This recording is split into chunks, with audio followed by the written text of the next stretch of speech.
On behalf of the St. Elizabeth Heart and Vascular Institute and PrimeWise, I welcome you to this evening's program, Turning the Diagnosis of Heart Failure into Heart Success.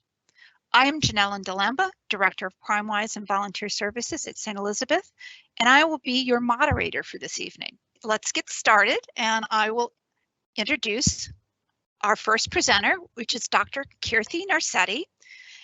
Dr. Narcetti is experienced in the implantation of assist devices for advanced heart failure in patients, as well as heart transplantation.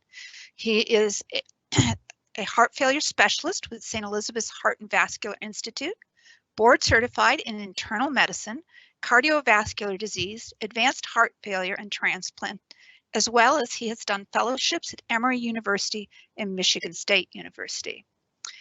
He is an advocate for patients and treats each as he would his own family.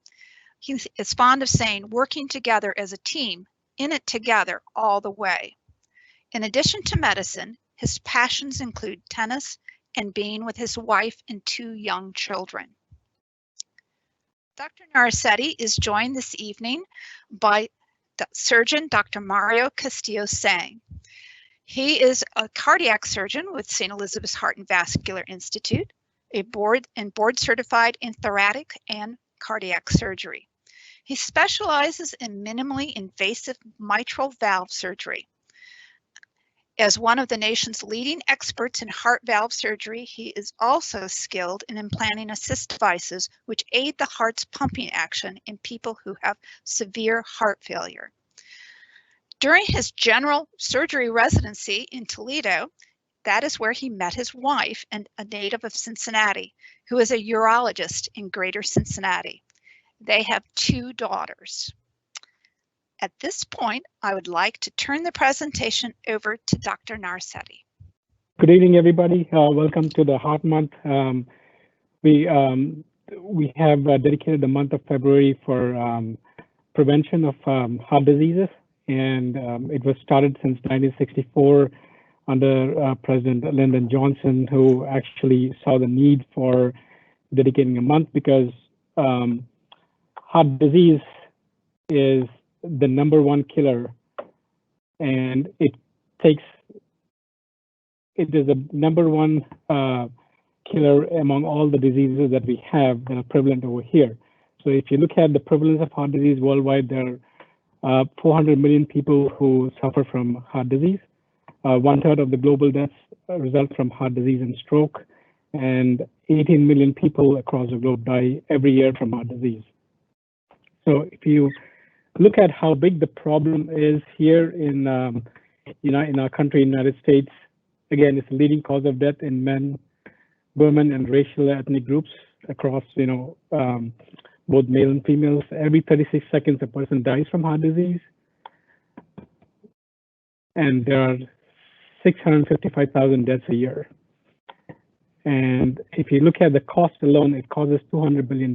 So a lot of things are at stake in terms of how we deal with heart disease. And it makes a good sense to work in preventing heart disease. So when people come to me, I'm a heart failure expert, but I'm still a cardiologist, and I try to work on preventing the disease. So my primary goal is to see how I can prevent people from having heart disease.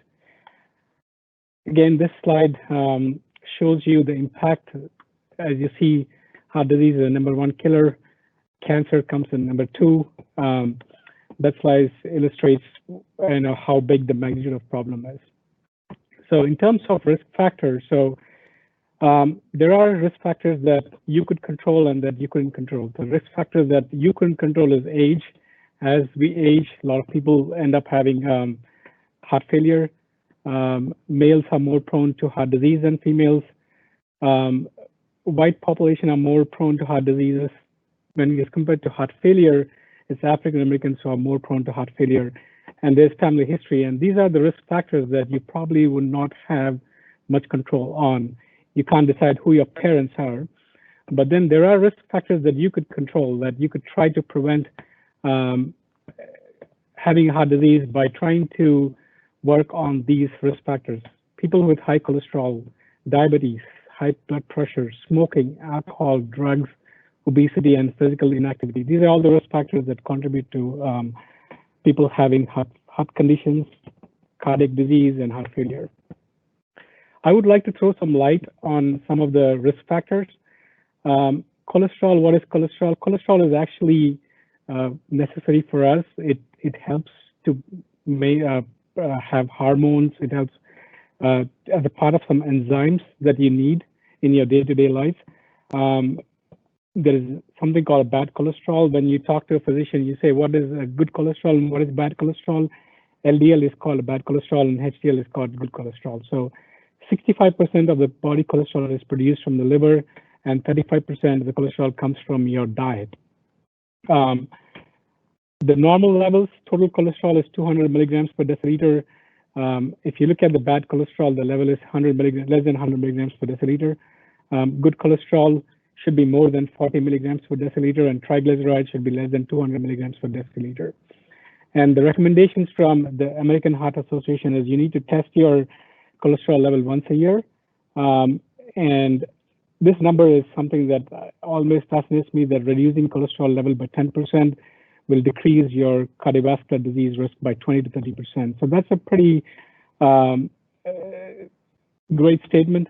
And that's why people, physicians have been using statins. Statins are one of the medicines that actually reduce your cholesterol level and reduce the risk of having heart disease.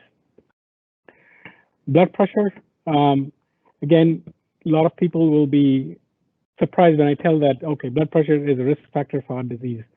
It's very interesting to see how many people know that blood pressure will cause heart failure. And when we did our statistics, less than 40% of the people know that high blood pressure can cause heart failure.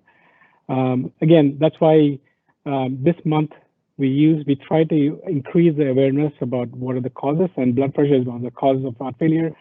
Normal blood pressure is 120 over 80 milligrams of mercury. And typically the recommendation is you have a PCP visit, a family physician visit once a year, but people are encouraged to go out and buy a blood pressure machine. Nowadays it costs like $20 to $30, and you check your blood pressure every day. So you check your blood pressure, you change your dietary habits, reduce your salt intake, and if even despite all this, if your blood pressure is high, you need to take medications. And we're going to talk a little bit about that. Smoking. Smoking is the biggest risk factor again. What smoking does to you, it increases your blood pressure. It decreases your HDL cholesterol, that's a good cholesterol. It damages the endothelial surface. This is the lining around the arteries, and that makes you prone to heart attacks. It damages the blood cells, and also the chemicals in the cigarettes can cause lung disease and lung cancer. Obesity, so people who are overweight by 10 to 30% of the normal body weight are called obese. The risk factor is 2 to 6 times, people who are obese have 2 to 6 times the risk of having heart disease. So the recommendation over here is to lose weight. And how do you lose weight? You set your goals, you maintain a food diary, you manage your portions, make smart choices, and talk to your doctor. So as a cardiology clinic over here, we have a preventative cardiology where we actually have a nutritionist who guides you to help you have a better diet. Alcohol in moderation, what we call is beneficial. Again, I don't know what is moderation, but typically the American Heart Association says 1 to 2 drinks per week. And too many drinks would cause damage to your heart. Alcohol itself is toxic to the heart muscle. It causes what we call alcohol cardiomyopathy, and also it damages your liver. Diabetes. People with diabetes have 2 to 3 times risk of having heart attack and stroke compared to normal population. 80% of people who have diabetes die from heart disease. So just to let you know the numbers, normal fasting blood sugar, what we call, if you go to your physician and he checks your blood test, if it's fasting, your sugar should be less than 100 milligrams per deciliter. When it's between 100 and 125 milligrams per deciliter, it's called impaired blood glucose, or you call it pre-diabetic. And if it's greater than 125 milligrams per deciliter, then you have diabetes. There is one other test that we do, which is called A1C, that is a glycosylated hemoglobin, which gives an average reading over the last 3 months. But typically, this is the screening test that we use to screen people for diabetes.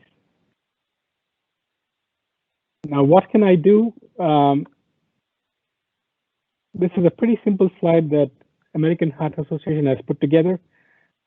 It says 7, life simple 7. So all I talked about is what comes into this slide. So no smoking, regular exercise, weigh yourself every day, eat healthy, check your blood glucose, check your cholesterol level, and check your blood pressure. So if you follow these recommendations, the likely chance that you might not have, or the risk of having heart disease is actually cut down to 60% or more. So that's the preventative part. The one thing that I missed about in the previous slide was exercise. So you want to maintain a physical activity that keeps you fit. The goal is to doing something rather than doing nothing. And what are the good effects of exercise? It reduces obesity. It increases your HDL, that is a good cholesterol. It lowers your LDL, the bad cholesterol, as well as total cholesterol. Having exercising every day, it'll help you to control your diabetes. It will bring your blood pressure down. And what I tell my patients every day is moderate physical activity has actually shown to improve your heart strength. And it also helps you to be outdoors and enjoy life better. So at St. Elizabeth, we lead the communities we serve to become the healthiest in America. And the goal is to be targeting the preventative aspect of heart disease. So we try our best, you try our best. And although we try everything, sometimes people end up with heart failure. They have viral infections. They have what we call bad genetics. So all these can cause people to have heart failure. So what is congestive heart failure? So when I talk in a physician term, we usually talk, hey, he has a systolic heart failure or diastolic heart failure. To put it in a plain, simple language, heart failure is a damaged heart muscle that is not able to keep up with the body demand. So anything that you do, even if I'm sitting here and talking, my heart needs to pump blood, which is filled with oxygen, so that I can talk, I can think, I can speak, or I can move my hands. If I have heart failure, or if someone has heart failure, your heart is not able to keep up with the demands. So that's why people with heart failure whose heart muscle is damaged either by weakening, or it gets stiff, or it has gotten bigger, whenever they want to do something physical, the heart will not be able to keep up with the demand. And that's why we use the term congestive heart failure. I just put in a slide to actually show how a normal heart looks like. This is a normal heart, which is kind of inverted. This is the left side of the heart, the left lower chamber, the right lower chamber, the left ventricle, the right ventricle, and these two are upper chambers, the left atrium and the right atrium. This is how a normal heart looks like. Ejection fraction is a measurement that is actually interpreted as the amount of blood that is pumped out of the heart during each contraction. And a normal ejection fraction is greater than 50%. So if the ejection fraction is less than 40%, then you're termed as having systolic heart failure or heart failure with reduced ejection fraction. So this is another slide of one of my patients who have heart failure. And if you look at it, I would like to contrast it from the previous one. This is a normal heart, and this is a person who had heart failure for several years. So if you look at it, the left ventricle is bigger. It's not squeezing as vigorously as you've seen before. And so this person has problems when he starts moving because the heart is not able to pump enough blood. So it's not able to meet the metabolic needs of the body. And as a result of that, people tend to have symptoms. The reason why I talked about the preventive part of cardiology is 50 more than 50% of the people with heart failure have ischemic heart disease. That means they have heart attack or blockages in the arteries that supply blood to the heart that leads to heart failure. Cigarette smoking, again, I hear a lot from people that smoking can cause cancer, but they're not aware that smoking can cause heart disease. And if you look at this slide, it shows 16% of people who are smokers have heart disease. And invariably, this causes ischemic heart disease. That means it causes blockages in your heart. Hypertension, obesity, diabetes, and valvular heart disease. So as you grow older, a lot of people have issues with the valve, and they end up having heart disease from leaking valves. This is the same slide that shows the risk factors. And this is a slide that actually depicts the risk of having heart failure as you progress in your age. So from 20 to 39, 0.2, the blue one is male and the red bar is a female, right? So between 20 to 39 years of age, 0.2% of 1,000 patients will have heart failure, 0.6%. 40 to 59, 1.5 out of 1,000 patients will have heart failure, 1.2 out of 1,000 females. But when you hit 60 to 79, you see it almost quadruples. The risk of having heart failure almost quadruples to 6.6, 4.5, and that you end up at 80 years of age, it goes to 10.6%, almost 10 times. So as the age progresses, you tend to have more risk of heart failure. What are the symptoms? So primarily the symptoms of heart failure comes from congestion. So when your heart tends to get weaker, and as it gets bigger, it can't handle the volume. So if there is a lot of fluid in you, it's not able to pump. So the heart is under stress. And what happens is you tend to retain fluid. And most of the symptoms happen because of what we call congestion. So when you retain fluid, you tend to have swelling in your legs, what we call pedal edema, shortness of breath. People tend to get short of breath when they walk to the restroom or get around the house just doing simple things. They have difficulty laying flat. So when they lay down to go to bed at night, the fluid tends to layer in the lungs and they start having trouble breathing, so they had to sit up. So a lot of times we'll say, hey, doc, I had trouble laying flat. So they add pillows so that they can raise their head up. That makes them feel a little comfortable. So one of the questions that I ask my patients is, when they come to the clinic, how many pillows do you use to sleep? So they say, lately I've been using 4 or 5 pillows. That tells you that when they're laying flat, they're having trouble breathing. And oftentimes we use a term called paroxysmal nocturnal dyspnea. That means that they're able to sleep, but then wake up in the middle of the night gasping for air. Cough. Cough tends to happen when fluid accumulates in the lungs, and then it irritates the lung and they tend to cough out a lot. Abdominal discomfort is the same way. People, when they retain fluid, the fluid tends to collect in the lungs and slowly go down, and it tends to accumulate in the belly, and the bowels get congested. So they have abdominal discomfort. They feel full. When they eat little bites, the abdomen gets full, and then they say, okay, I'm hungry, but I feel full when I eat something. Fatigue, tiredness, and rapid weight gain. Rapid weight gain happens when they retain fluid. So these are all the symptoms of heart failure. Common symptoms, and there are several other symptoms that I didn't include in the slide, but some of the things that when you start seeing, you might start wondering whether these people are having early heart failure. So not to sound pessimistic, but in most cases, heart failure is not curable. Once the heart muscle is damaged, the likely chance is it might not get back to normal. But saying that, we have seen people who we treat them with medications, with lifestyle changes, the ejection fraction gets better. People who tend to have blockages, who have heart attacks, they are the people who less likely to have a normal ejection fraction. But people who have viral infections or people who have postpartum cardiomyopathy, that means people who have childbirth and go on to develop heart failure, the chances of recovery are more compared to people who have blockages and who have heart attacks. But saying that, I'm very optimistic. It's a treatable condition.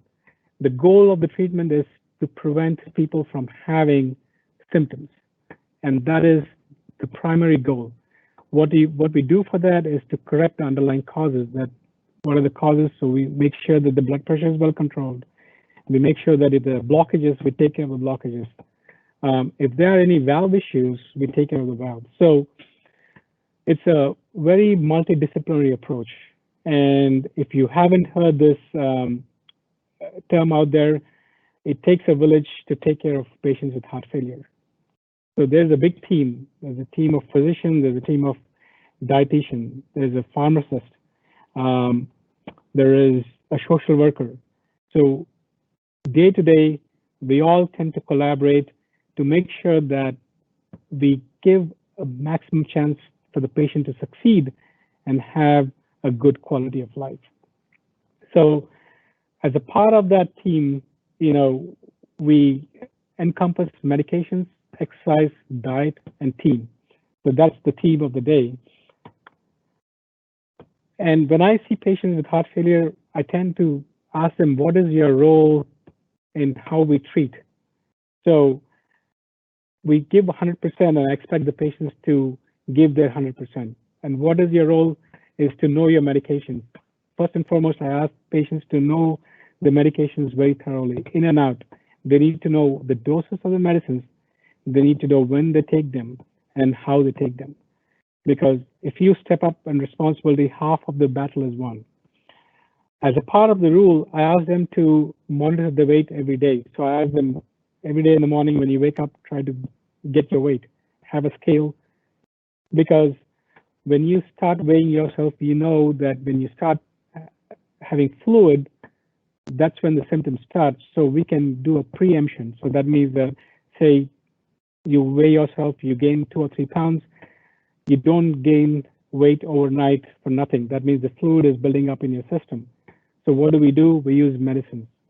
I ask them to call and say, hey, I'm gaining weight, what can I do? So we have a 24/7 access for the patients to call us when they start having symptoms so that we can prevent hospitalizations. Fluid restriction, this is one of the most important things of lifestyle changes that I harp on for the patients to have, how much fluids you can drink. The part of the problem with heart failure is people who have big hearts, they can't handle fluids very well. So science have shown that if you drink more than 2 liters, your heart will have trouble pumping that blood out. So that fluid tends to be sitting in your system, and that makes you more symptomatic. So having said that, a lot of studies have shown that people who restrict the fluids to 2 to 2.5 liters, they tend to do better, less hospitalizations, and have a good quality of life. Sodium, we all know that sodium tends to retain fluid in the body. So less sodium, less fluid retention, again, better outcomes. Exercise, I talked to you about exercise. I always ask people to exercise in moderation, to try to start with cardiac rehab. And once they do with rehab, I ask them to pick up an exercise regimen that they like and start working on that.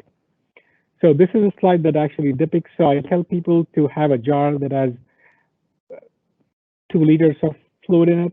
So you take fluid every day in the morning, you fill the jar, everything that you drink should come out of that.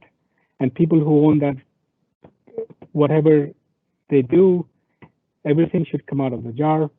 And I have had a lot more success with patients who follow these guidelines. They would never come back to the hospital. And they say this is a very simple thing, but it's a very simple thing. But if you follow it every day, you see the success come by itself. One of the hard things that I find just talking to the patients is about salt. When I tell them that you shouldn't be having more than 2 grams of salt a day, that is a teaspoon of salt. And I can imagine how tough it is. But again, people have followed the instructions. They've gone on to live longer, live a better life, and they would never come back to the hospital. Eat better. Again, we work with the dietitians and we follow the recommendations. So we say 5 servings of vegetables and fruits a day, a lot of grain products, choose non-fat or low-fat products, lean meat, turkey, chicken. Avoid high-calorie, low-nutrition foods, and limit cholesterol, so use trans fat and low cholesterol oil. Aerobic exercise, walking, biking, swimming, dancing, whatever you like. And coming to the medications, these are the medications that a lot of people tend to ask me. So we use beta blockers, ACE inhibitors. These are all medical terms. When I go to the regular common man terms, these are the medications that we use for heart failure. Coreg, carvedilol, metoprolol succinate, toprol XL, and bisoprolol. These medicines have shown to reduce sudden cardiac death. They have shown to improve the mortality. That means people survive longer when they take this medication. They have less symptoms. They come back to the hospital. They don't come back to the hospital as often. What does beta blockers do? They slow down the heart rate. They reduce your blood pressure. They lower the risk of having abnormal rhythms, what they call the arrhythmias. Now, they do have a side effect of low blood pressure. So I always start the patients on very low doses. So if you know carvedilol or Coreg, I usually start at 3.125 milligrams twice a day. And when I talk to primary care physicians, when I talk to the cardiologist, I always tell them low and go slow. So we start them at very low doses so that your body tends to get adjusted to the medications, and then we slowly increase the doses on a weekly basis, depending on how the patient is doing. ACE inhibitors, lisinopril, ramipril, enalapril, captopril, these are some of the common names that we tend to use. What they do is they lower the blood pressure, then they decrease the workload of the heart. So they help the heart to get stronger. Angiotensin receptor blockers, valsartan, losartan, irbesartan, and candesartan. These are the names that you probably might have heard. These are the medications. If people have any issues with ACE inhibitors, sometimes they have cough, we start them on these medications. These two medications are never together. So if you are on ACE inhibitor, you can't be on angiotensin receptor blocker. So there's a new medication that we've been using since the last 4 years that have shown more promise. It's called Entresto. Again, this takes the place of lisinopril, ramipril, or valsartan and losartan. Digoxin, it increases the strength of heart contractions. It slows down the heart rate. It hasn't shown to have any mortality benefit, but when we start patients on all these three medications and they're still having symptoms, we tend to start them on digoxin. And diuretics, Lasix, Bumex, torsemide, these are the common names of the medicines that we use. Diuretics actually prevent fluid collection. So if you start having symptoms of congestion, we start people on diuretics. It produces symptomatic relief. It doesn't affect the survival, but it has shown to improve the quality of life as well as improve the symptoms. So with that, I just wanted to show how we here at the Heart Failure Center work together. We actually work with a group of physicians. We work with the general family physician, we work with general cardiologists, we work with surgeons, so that we provide a better care and we provide an effective care for the patient. This is a case report that I picked up that we have in the last 6 months. We have seen this patient. He's a 65-year-old gentleman who had a history of coronary artery disease, hypertension, COPD, as well as congestive heart failure. He's been having symptoms of heart failure for the last 3 months. Very compliant with fluid restriction, low sodium diet, and he's been taking all his medications, the 3 medications that I've talked before.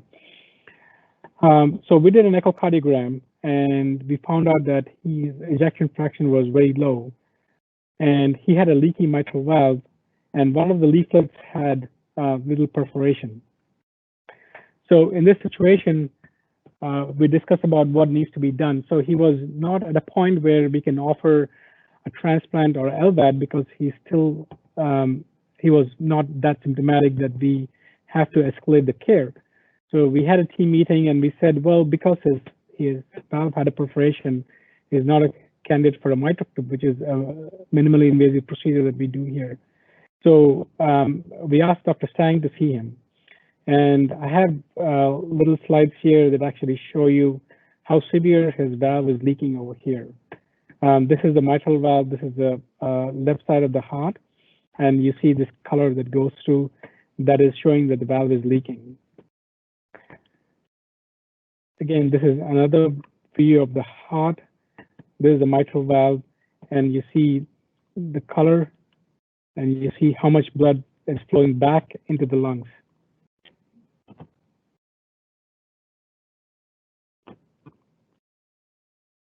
This is a 3D view of the valve, and you see the valve is closing very well, but there's a perforation here that will explain why the valve is leaking.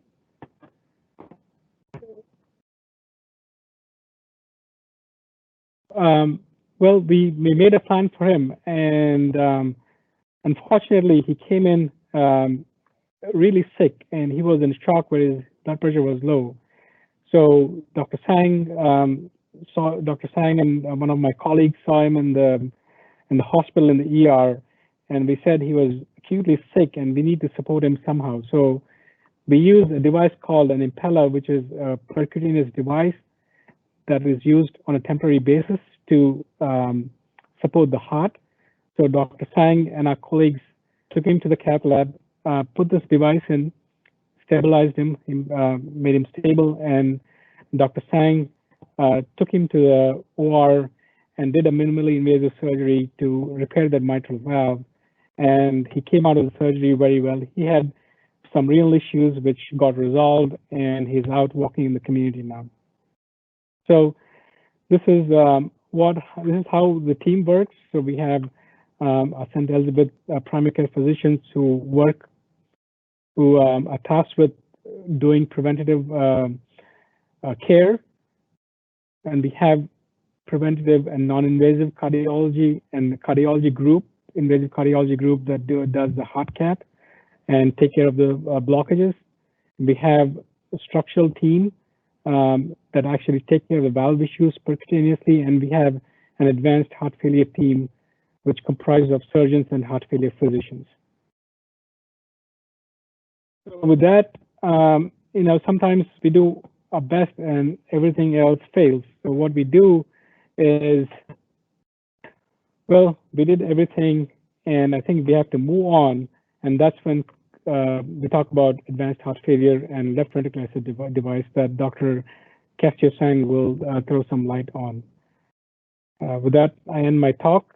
Thanks for the attention. If you have any questions, please feel free to ask. Thank you. Thank you greatly, Dr. Narcetti. That was very, very, very informative. And with that, we're going to, as we talked about, some of the advanced heart failure therapies, Dr. Castillo-Sang. Thank you, Kierthy, and thank you, Janelle, and thank you for the opportunity to present here at the PrimeWise. I think that Dr. Narcetti summarized what usually takes about 2 years of training into a few slides, and that's impressive. So my task was to talk a little bit about the advanced mechanical support for patients who have that advanced form of heart failure, and also talk a little bit about how valvular disease can lead to heart failure. With that said, the heart failure can be divided into preserved power of the heart or depressed power of the heart. And without going into much of a detail into this, for the most part, patients who we treat in advanced heart failure clinic that require that mechanical support are in the low power of the heart division of heart failure. And causes of heart failure worldwide include different things, and Dr. Narcetti alluded in America, smoking being part of it, a diet being part of it, and heart disease being one of the #1 reasons for death. But around the world, infectious diseases that can lead to valvular disease are a common cause of heart failure too, and as well as in advanced places like Europe and some parts of Asia, heart disease from blockages or heart attacks are also very prevalent. So when we look at the heart and what happens to it when it has a heart attack, if you can imagine the heart looking like a cone, much like in this picture in the middle, when there's a heart insult from a heart attack from a blocked artery, it can lead to the heart changing its shape, as you can see to the left, and that retraction or pulling of the heart as it changes shape pulls on the little strings or cords that hold the mitral valve in place. In doing so, the valve stops the checking action that it should have, and then you have leakage because there's a separation right here that allows blood to leak backwards. So that's one of the most common forms of eventual heart failure that we see for two reasons. One is the blockage leads to the heart power to be depressed, and also leads to leakage of the mitral valve, which furthers the lower power of the heart. So if you look at the heart, these are the little cords that I was talking about in the mitral valve. They're attached to the heart, which is a muscle, and muscle needs blood supply. If the blood supply is interrupted by a plaque, like Dr. Narcetti talked about, a plaque from high cholesterol, a plaque from too much smoking, a plaque from a sedentary life, can lead to the heart attack that leads then to the damage of the muscle and the retraction of the cords, and therefore the lack of closure of the valve, therefore leaking valve. This is an example echo of that leaking valve, much like Dr. Narcetti showed in that patient that we treated as a group. But the mitral valve leakage can often be in a compensated state, right? People can have a mitral valve damage that they don't know of. The only way to know would be if somebody examined them and heard a murmur. And so a new murmur in an individual is something to be concerned about. If a doctor had listened to the chest and did not hear a murmur, say in a past year visit, and there's a new murmur, that should prompt the question of why and probably prompt an echo. The reason for that is that if we can do an echo, much like is seen here, we can diagnose which valve is damaged and how much. And valves that are leaking mild or moderate do not require any intervention, just follow-up.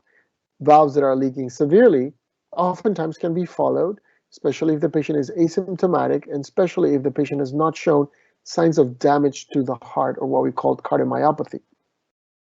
But valves that are leaking for a long period of time and go unattended can lead to the valve getting enlarged, and that enlargement also furthers the leakage of the valve because it plays a part of the valve. So this is a situation too where you can see the mitral valve. These are the two flaps of the mitral valve, and there's a significant amount of leakage in the center. So can this patient be watched if they have no symptoms? Well, the answer is if they have no symptoms and the heart is not enlarging, as you can see on the left screen, you can see a conical shaped heart, right? And there is reasonable closure of the mitral valve compared to the right side where there's an open and the heart looks more globular, more like a football as opposed to a cone. These are changes that are very significant because, as Dr. Narcetti said, when the heart starts getting enlarged, it loses its power. And as it loses its power, at some point we will not regain that back, even if we had an intervention. So it is important that somebody who has documented mitral valve or some other form of valve pathology that's leaking severely, that they be either monitored if they don't have damage to the heart, or they be referred to the appropriate specialties if they do have some early signs of heart damage. So this is a 3D reconstruction that Dr. Narcetti had shown you to. If you notice, the valve, even when it closes, there is a gap here in black. That means that the valve is not closing all the way. And so as that valve leaks, the housing of the valve gets bigger. As the housing of the valve gets bigger, it pulls the two sides of the valve apart and more leakage. So mitral leakage begets more mitral leakage. So this is a very interesting fact based on a paper that was published a little bit ago, but that paper really made a dent in the guidelines of valve care, that 90% of patients that present with severe MR, and MR means mitral leakage, mitral regurgitation. 90% of patients that were followed with severe mitral leakage that had a damage to the valve required surgery or had passed at 10 years follow-up. That's a significant statement. You either required an operation to continue to live or you died.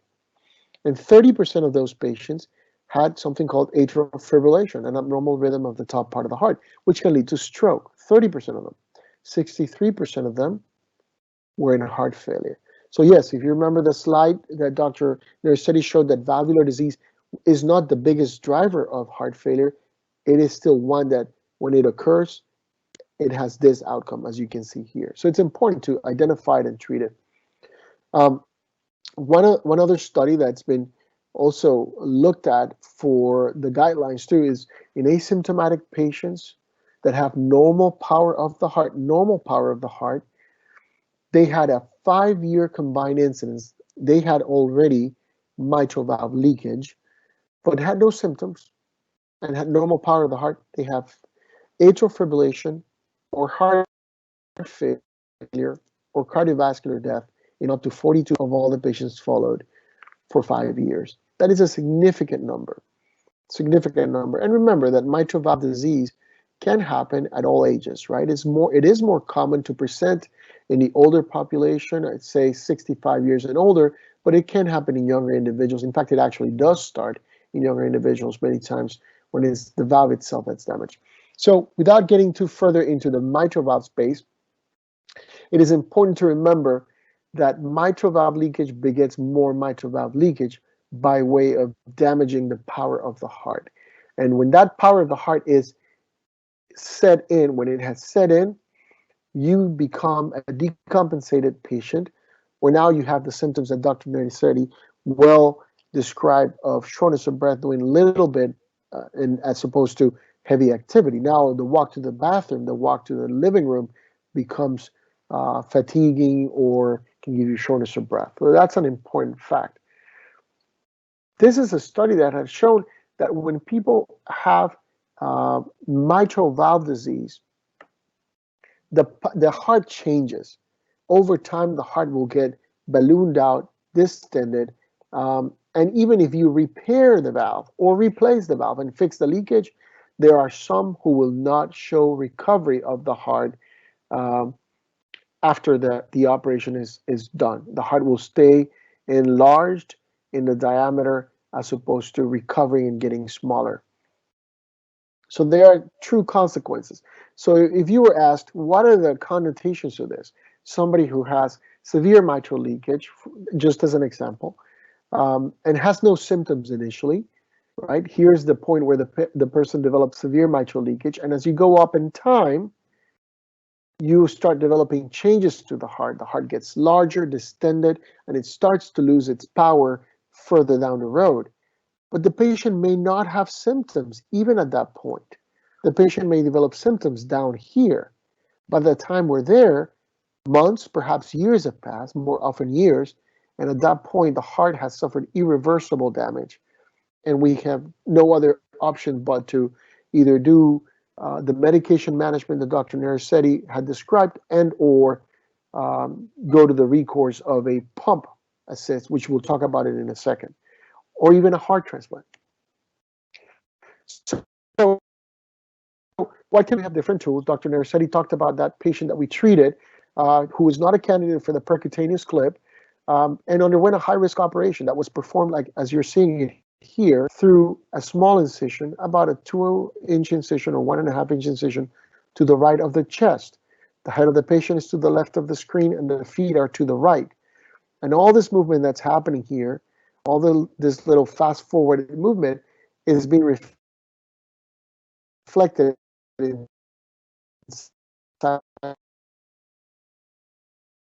of the heart. And so even where the odds are high for as the patient that Dr. Narcetti presented.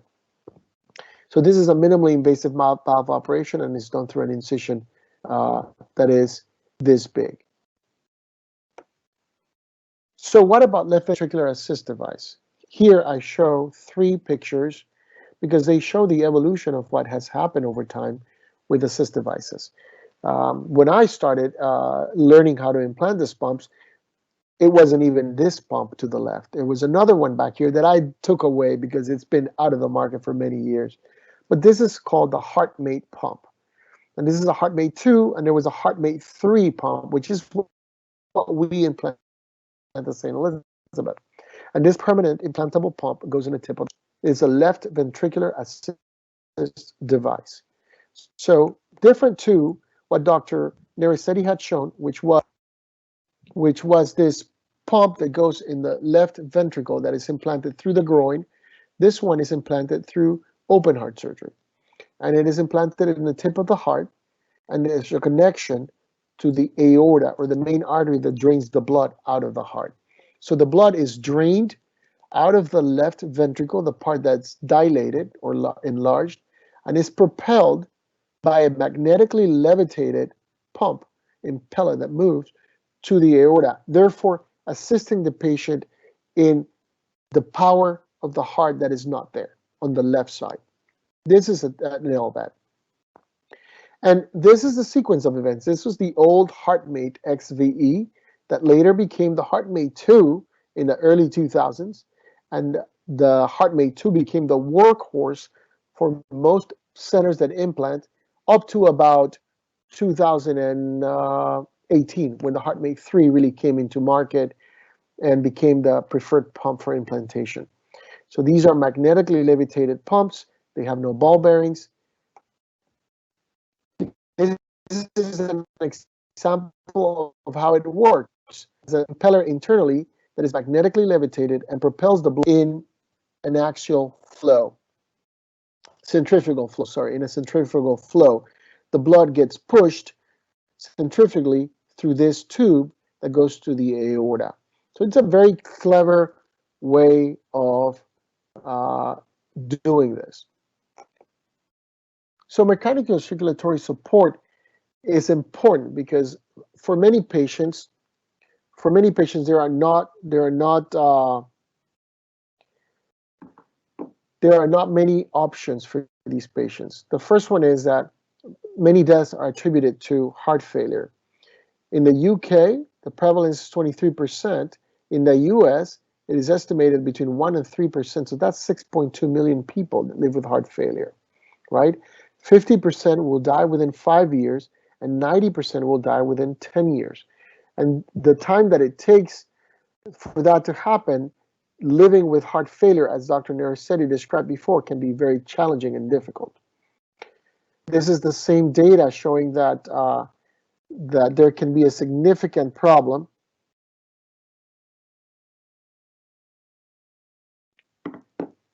Allow me 1 second here.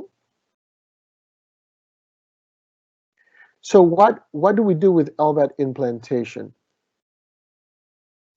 When we have Lvad implantation as a solution for the heart failure, there has to be a clear indication. The patient must be in advanced form of heart failure to the point that they would not survive if they did not receive this advanced therapy, because of course this is invasive, this is an open heart operation, but it will prolong life for the patient and it will provide better quality of life. We know that heart failure untreated is deadly uniformly. And so we know that over the years, we've treated better heart failure because the specialty of heart failure was created within cardiology, and we've learned to manage these patients with medical therapy.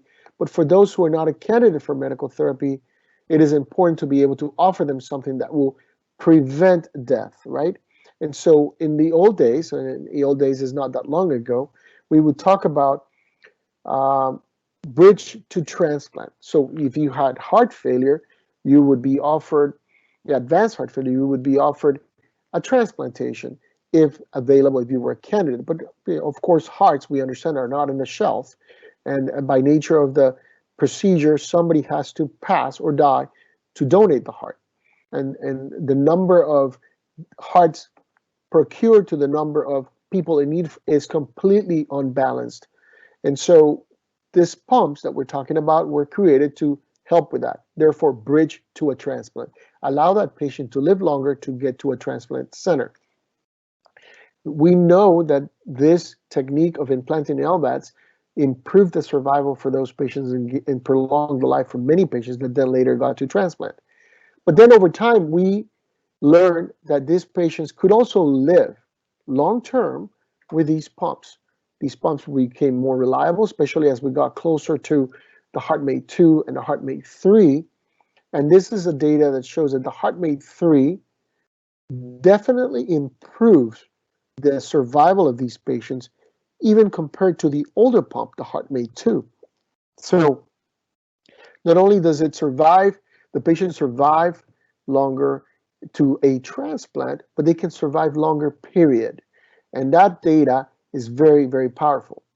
So let me go back to that one. So what do we know about heart transplantation today is that the survival at the 2-year mark would be very close, or we're getting really close to that survival with the newer heart pumps implanted in patients with heart failure.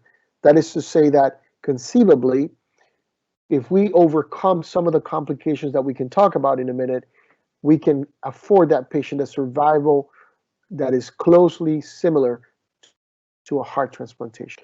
And the future is to be able to perform these operations through a smaller incision on the left side of the chest instead of having to do a sternotomy. But the future is here. Many centers are already performing this operation through a less invasive approach in the left chest. I thank you for your attention, and I will pass it over to Janelle. Well, thank you greatly, Dr. Castillo-Sang. Very interesting presentation. So, and at this point, we invite you, if you have not already, to go ahead and place a question in the Q&A. But we do have a couple of questions to get started with. And the first one is there any indication that COVID can affect potential heart failure?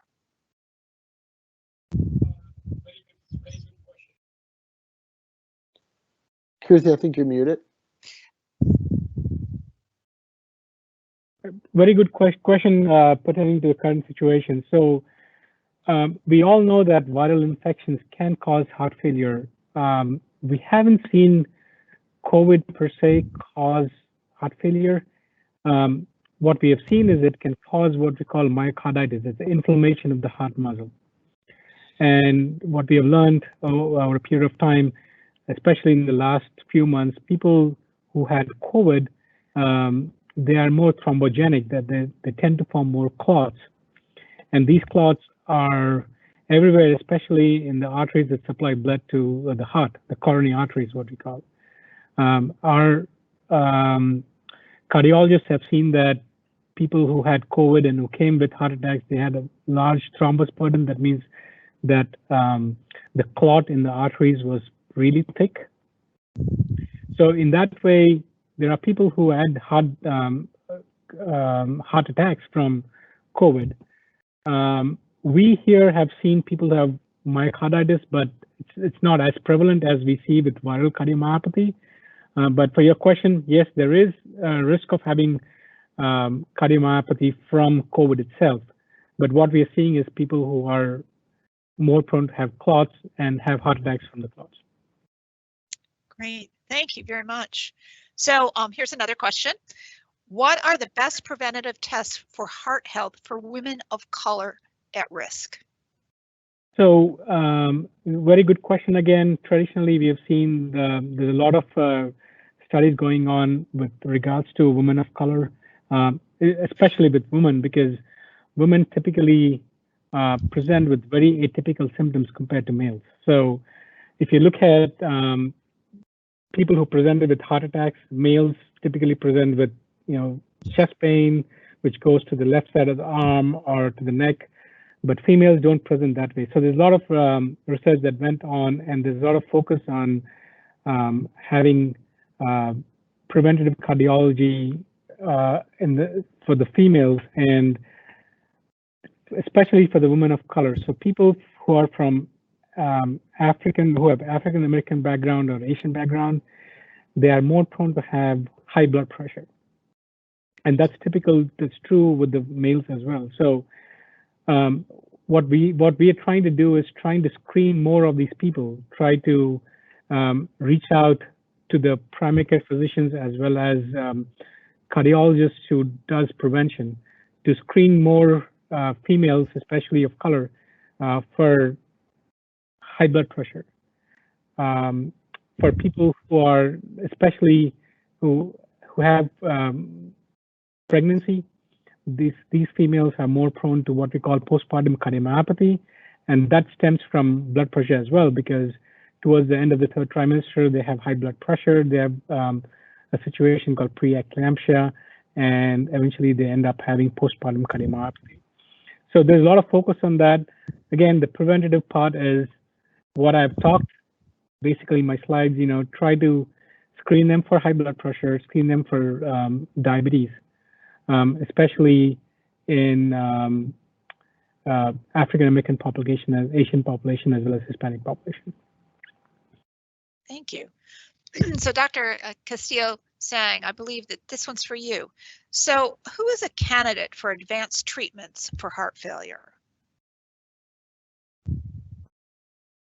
Good question. So patients who are in advanced stages of heart failure, there is a classification to describe to doctors how bad is a patient doing.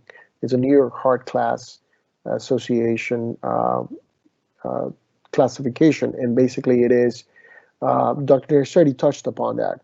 In the very early stages, the person may have some shortness of breath when they're doing some strenuous activity, but as it advances from class 1, which is the lowest, and the worst, which is number 4, the patient will have shortness of breath even grooming themselves, getting into the shower with a hot shower. It's terrible. Buttoning up a shirt is difficult. Changing your socks, things like that. Daily activity, small things become big.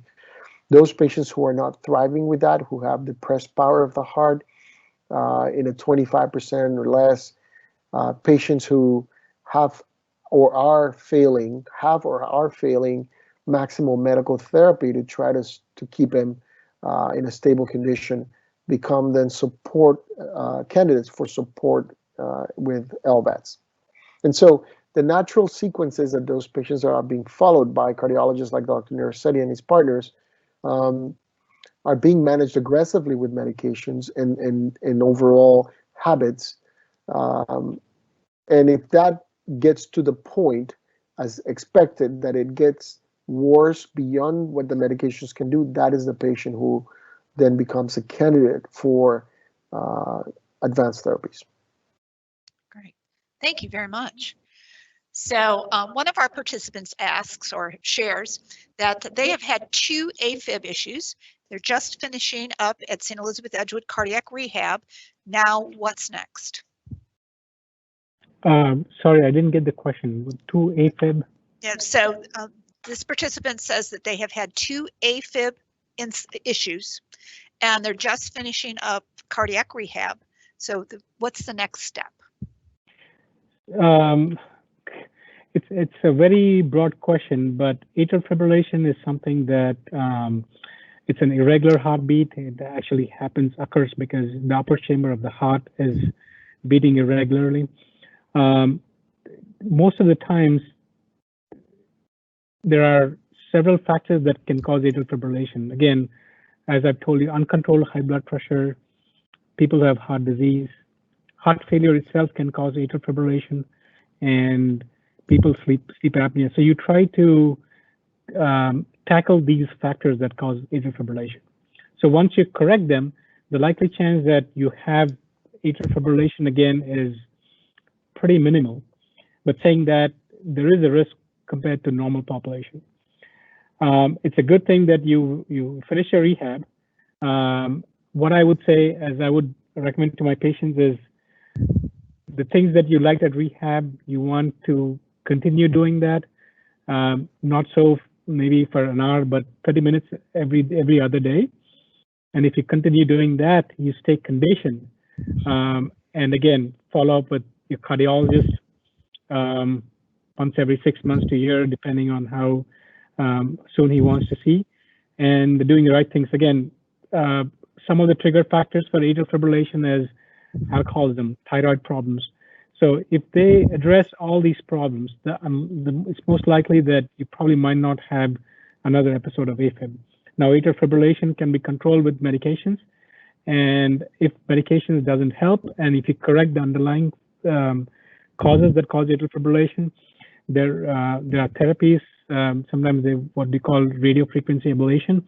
They figured out the spot where this trigger is coming from, and they try to burn it. Again, we have 4 electrophysiology cardiologists here at St. Elizabeth who does that, and they found that the ablation gives more success. So, but again, the bottom line is try to control the underlying factors. That's more preventative again. If you still have atrial fibrillation, then there are therapies that help with that. Great. Thank you so much. So here's another question. What is the percentage of organic, meaning defects in the body, versus inorganic, such as diet or lack of exercise in cardiac advanced disease? So I would say 80% of the causes of cardiac disease is the external factors. So there's 20% genetics may account for 5% of the heart problems. Again, age, as we age, we're seeing more people living longer, so that might add to the percentage. But overall, 80% of the heart disease is from the external factors. And when I say external factors, these are high cholesterol levels, diabetes, high blood pressure, alcohol, drugs, and infection. So 80% of the cause of heart problems are because of the inorganic factors. Great. That's great information. Thank you. Another participant asks, if I have heart failure related to a leaky mitral valve, what can be offered to help me? If you have heart failure related to a leaky mitral valve, by virtue of knowing that, it means that you have seen a physician. You've seen either your primary care doctor or a cardiologist. I would say that if you have not seen a cardiologist, that would be one of the first steps, right, to see a cardiologist. If you have symptoms already, which include what Dr. Narcetti had described, shortness of breath, fatigue, can't lay flat, waking up in the middle of the night, gasping for air, all these things, swollen legs, then you definitely are in heart failure. And you should, at that point, provided you have severe mitral damage, see somebody for have that intervention, whether that is a surgical intervention or a percutaneous intervention. But at that point, a referral is warranted, yes. Great, thank you so much. So another one of our participants would like to know more about the Icd implant. So Icd is intracardiac defibrillator. It's a device that we use to prevent sudden cardiac death. And there is evidence that has been shown in the early 90s or late 90s where people with heart failure who have an ejection fraction of less than 35%, these people were at high risk of having sudden cardiac death. And this sudden cardiac death happens from arrhythmias. And some of the arrhythmias are life-threatening, what we call ventricular tachycardia and ventricular fibrillation. So when I see patients with heart failure, again, what I presented, our goal is to try to treat them medically. And when I say medically, we use medications. Typically, when I see a patient who comes with heart failure for the first time, we want to make sure that we optimize the medication. So all the 3+, 4+ medications that I talked about, we try to get them on all those 3 medications. Typically, we give 3 to 6 months time. And what we do is once they are on good medical therapy, they're doing well, and they don't have symptoms, and we repeat an echocardiogram. And if the ejection fraction is less than 35%, the recommendation at that point is to have an Icd to prevent sudden cardiac death. It's more preventative, where you're trying to act before something happens. Occasionally, in some situations where people with heart failure tend to have syncopal episode or sudden cardiac death from where they're resuscitated and they come back and they go on to live. In those patients, we don't wait for 3 months. We typically go ahead and implant the Icd. It's a pretty easy procedure. Most of it is an outpatient. They come in the morning, they get it done. They usually leave the hospital by the end of the day or next day. Great. So the next question is, excuse me, what is the use of Sglt2 inhibitors in heart failure? So Sglt2 inhibitors are, whoever asked this is a really interesting question. This is a new medicine. So if you look at the heart failure in the last 6 months, in the last 6 years, it has evolved a lot. We have a lot more medical therapies that are coming to the forefront. We have Entresto that came out in 2015, 2014, 2015. After that, we have the Sglt2 inhibitors. Now, Sglt2 inhibitors were initially studied in people who had diabetes. It acts on your kidneys, and what it does is it prevents absorption of sodium in the kidneys. As a result of that, the sodium and glucose are excreted from the kidneys. Now, what they have noticed in the initial studies is people who have diabetes and who are taking Sglt2 inhibitors, they have shown in the studies that they're dying less from cardiac diseases. They come back to the hospital less compared to people who are not on these Sglt2 inhibitors. Then they took this data and said, well, it's working on people who didn't have heart failure, and they started using in people who have heart failure. And lo and behold, they found out that this drug was working in people with heart failure too. So less deaths, less hospitalizations, and good outcomes in terms of quality of life.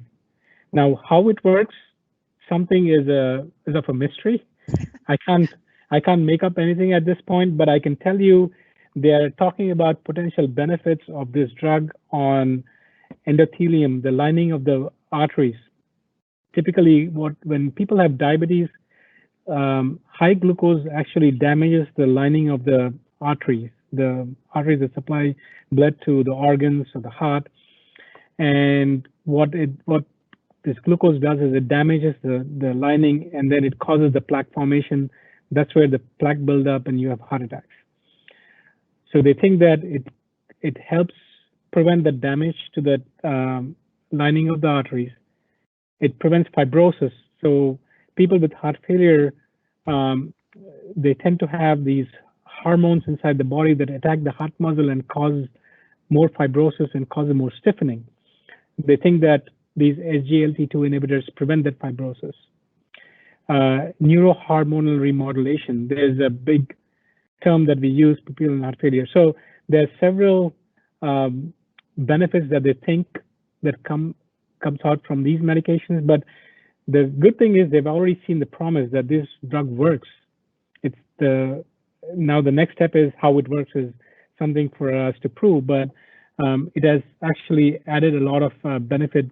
But again, Sglt2 inhibitors are taken in addition to the medicines that I talked about, the COREG, the beta blockers, the ACE inhibitors, aldosterone antagonists. These are the medicines that traditionally we have been using, and they used these medications and added the Sglt2 inhibitors to these medicines, and they found out that the benefit was higher.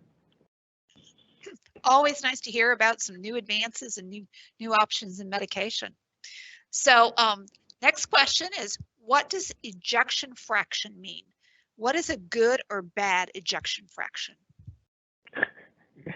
So to me, ejection fraction is a number, as I was explaining to you when I was talking during my talk. Ejection fraction is a measurement that is expressed in a percentage, the percentage of blood that the heart pumps when it squeezes. So every time the heart squeezes, there is a certain amount of blood that comes out of the heart. And a normal ejection fraction is more than 50%. So when your heart squeezes, it should pump more than 50% of the blood that's coming back to the left side of the heart. Now, what is a good number and what is a bad number? Well, the lower the number, the bad it is. But I tell my patients not to focus on the number, because people who have ejection fraction of 20%, they have a normal life. They run 5Ks, they do good. So ejection fraction is something that helps us to know what's happening, but again, at the same time, it doesn't tell you of how a person is doing, how a patient is doing, right? So if I do an echocardiogram and say, oh my God, he had ejection fraction of 25%, but he might be normal. But it gives us an opportunity to find these people, try to put them on medications and see if that can help the heart to recover.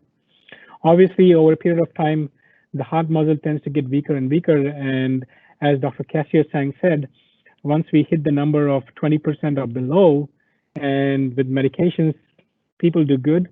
20% of them, they tend to progress to worsening heart failure. And those are the people who need advanced therapies like inotropes or heart pumps or transplant. And the last question that I have received is, what are the impacts of fluid buildup around lungs and heart?